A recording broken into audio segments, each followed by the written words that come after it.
Enzyme kinetics का basic फंडा है कि वो रेट ऑफ रिएक्शन से डील करता है। हम लोग नॉर्मली क्या रिएक्शन बोलते हैं? एंजाइम प्लस सबस्ट्रेट, और इससे क्या बनता है?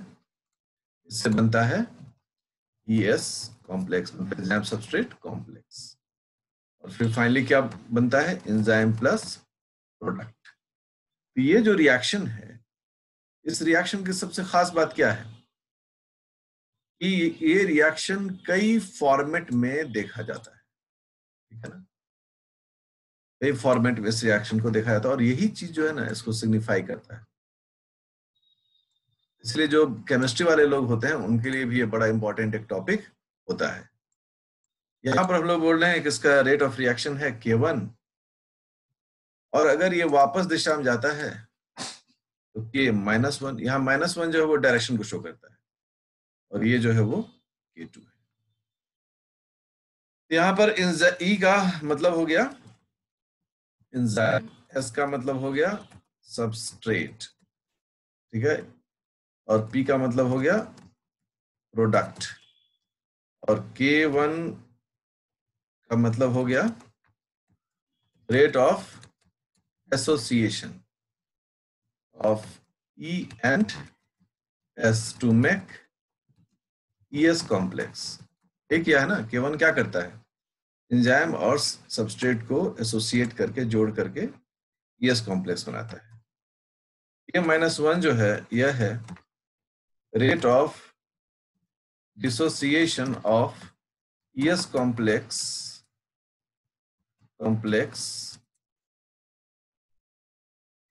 into E and S complex, और ये जो है ये बैकवर्ड रिएक्शन है, बैकवर्ड रिएक्शन है, रिएक्शन वापस हो जाता है।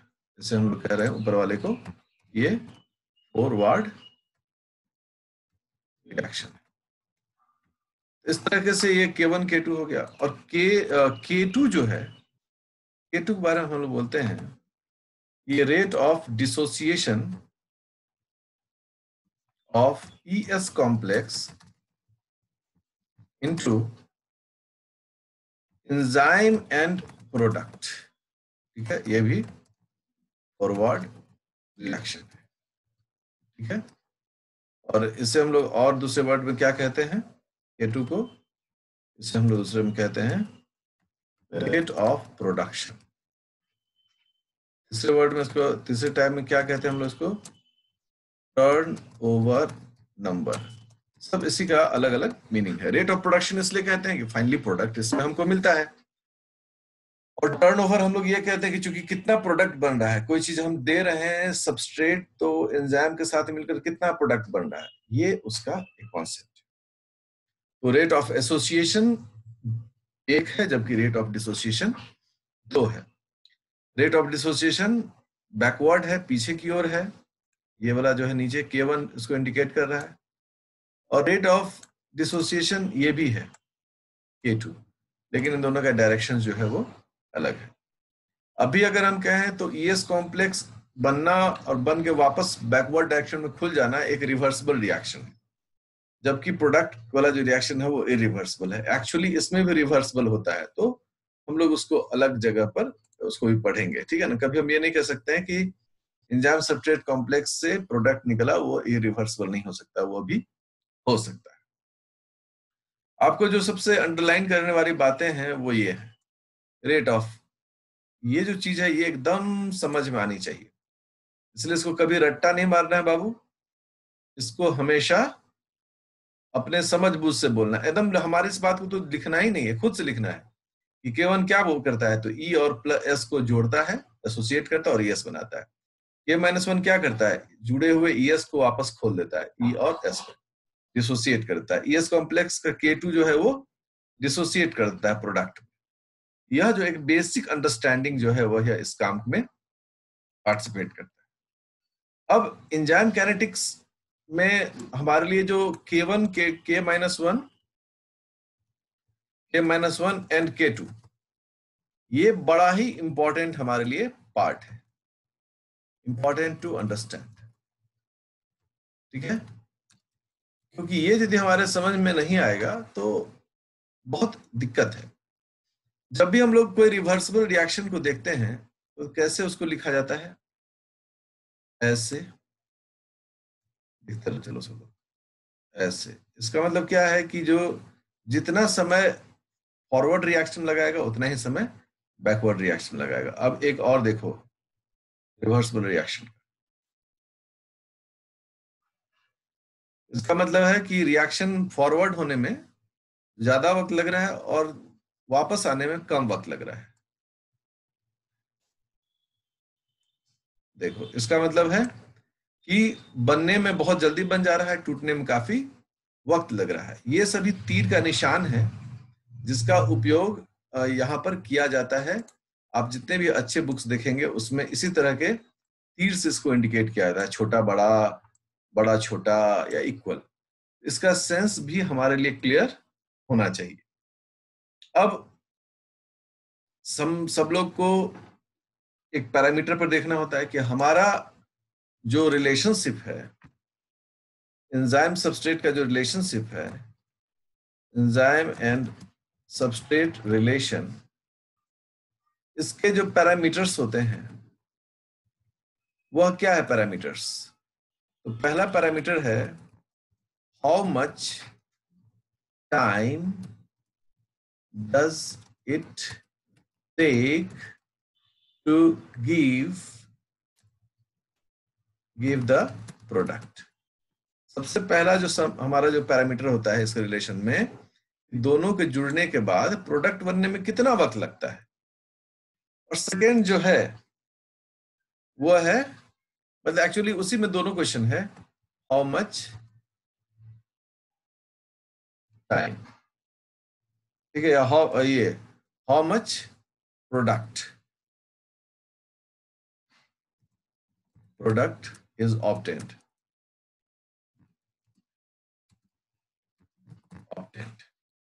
अगर इन दोनों को देखें तो पहले में और दूसरे में यहां पर हाउ मच टाइम और दूसरे में है हाउ मच प्रोडक्ट। तो टाइम के अगेंस्ट में प्रोडक्ट का लेना, यही हमारे लिए इंपॉर्टेंट होता है। कम समय में ज्यादा उत्पादन। एंजाइम का काम सिर्फ एनर्जी बचाना ही नहीं है, बल्कि उसका काम है कि कम समय में ज्यादा से ज्यादा उत्पादन करे वो। इसके लिए इसका जब भी कोई हम लोग प्लॉट बनाते हैं, ग्राफ बनाते हैं, तो ग्राफ में जो हमारा पैरामीटर्स होता है वह पैरामीटर्स कुछ इसी प्रकार का होता है। कैसे? इस साइड हो गया कॉन्सेंट्रेशन ऑफ प्रोडक्ट, प्रोडक्ट का कॉन्सेंट्रेशन, जिसे हम लोग ऐसे इंडिकेट करते हैं, है ना, ये हो गया। और एक्स पर क्या हो गया? टाइम, जो कि मिनट में हम लोग लेते हैं। वैसे हम लोग सेकेंड में भी लेते हैं, लेकिन एंजाइम के लिए मिनट को ही यूनिट माना गया, ठीक है ना। आप सेकेंड, आवर सब ले सकते हैं, उसमें कोई झंझट नहीं है, लेकिन नॉर्मली मिनट ही बोला जाता है। तो ये जो ग्राफ है, ये ग्राफ हमारे लिए सबसे ज्यादा इंपॉर्टेंट होता है और उसी को हमको समझना होता है। अब देखो, इस ग्राफ को मैं एक लेता हूं, ड्रॉ करता हूं। जैसे ये जो ग्राफ है उसका कुछ ऐसे करके मैं बोलूं, हाँ, इसका मतलब क्या है? इसका मतलब है कि टाइम इज इंक्रीजिंग, टाइम तो बढ़ रहा है, but production is fixed. Production एक जगह पर क्या हो गया है? फिक्स हो गया है। और वह जगह कौन सा है? तो वह जगह है ये। अब यहां पर जितना भी कॉन्सेंट्रेशन है प्रोडक्ट का, फिक्स हो गया वो, बट टाइम क्या हो रहा है? बढ़ रहा है। एक ये ग्राफ हो गया। दूसरा ग्राफ अगर हम लोग इसमें ड्रॉ करें और उस ग्राफ में हम लोग इस लाइन को ऐसे खींच दें, तो ऐसा ग्राफ हो नहीं सकता है। क्योंकि कैसे? इस ग्राफ का मतलब क्या हो जाएगा कि टाइम बढ़ नहीं रहा है, time is fixed, but production is increasing. क्या संभव है ऐसा क्या? ऐसा कभी नहीं हो सकता है, क्योंकि टाइम जो है वो हमेशा बढ़ने का क्रम है। अर्थात इस तरह का ग्राफ कभी भी पॉसिबल नहीं है। This is not possible graph. तो पहला वाला ग्राफ तो पॉसिबल है, लेकिन दूसरा वाला पॉसिबल नहीं है।